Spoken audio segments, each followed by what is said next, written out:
We're talking about getting a cure for all of our sickness. And first of all, I wish everybody out there who's suffering from sickness, it might be physical, it might be mental, it might be emotional, it might be psychological. I wish all of you a refuah shlema from the depth of my heart. And I daven for all of you. They should all have a refuah shlema bakar of mamish. Amen, Kain to Ratzon. I'd like to share with you, we've spoken 2 classes about the bracha Rafeinu. I'd like to have one more class here. I mentioned in the last class that when you daven for yourself, you shouldn't say your own name. You should say Bani. Why is that? What is the problem with mentioning my own name in my tefillahs? Why is that? And the truth is, the Vilna Gaon explains, it's very dangerous to mention your name in tefillahs. And it's also when other people mention your name in tefillahs. It might be critical for it to be done. If a person is sick and needs a refuah shlema, it might be critical.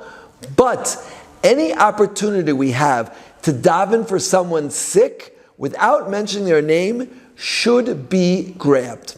And I will explain as follows.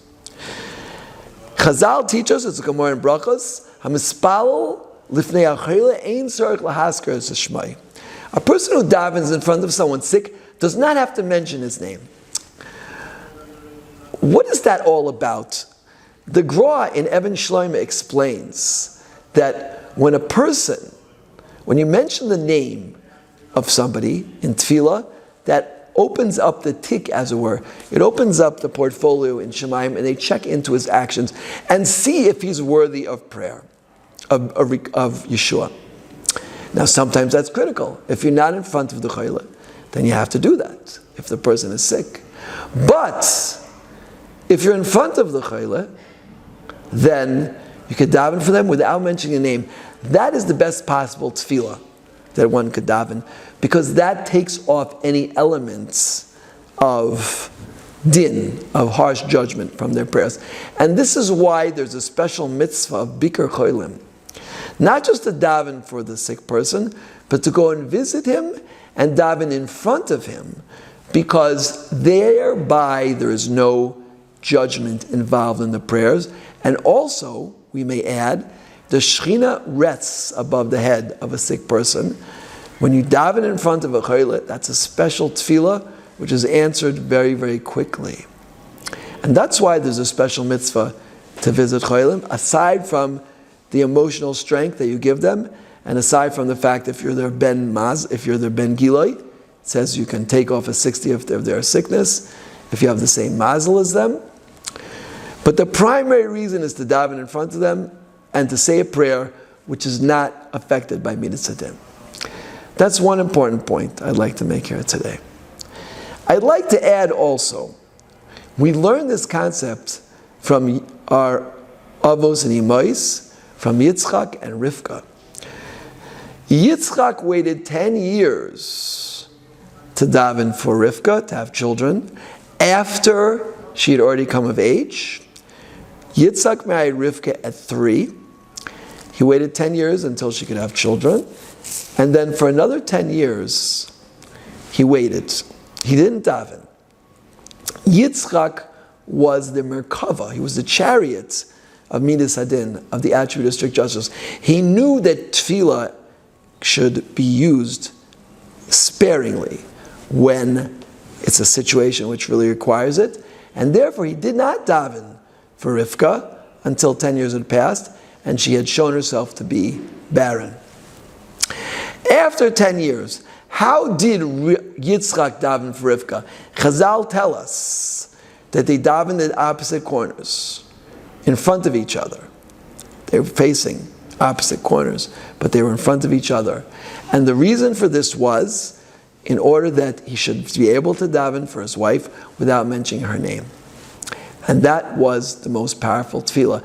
Chazal tell us that the tefillahs of Rivka, of Yitzchak, were answered, and tefillahs of Rivka were not answered. Why was that? We can only assume that Rivka also knew that she shouldn't mention her name in tefillah. But perhaps the reason that Yitzchak tefillahs were answered, because what they were davening for Yitzchak knew that there had to be some ra coming out in his children because Rivka came from sordid backgrounds. Lavan, Besuel, and others. Rivka davened that evil should be spread around in her children. She'd have 2 children who were 99% righteous and a small amount of irrighteousness, of evil that had to be worked on.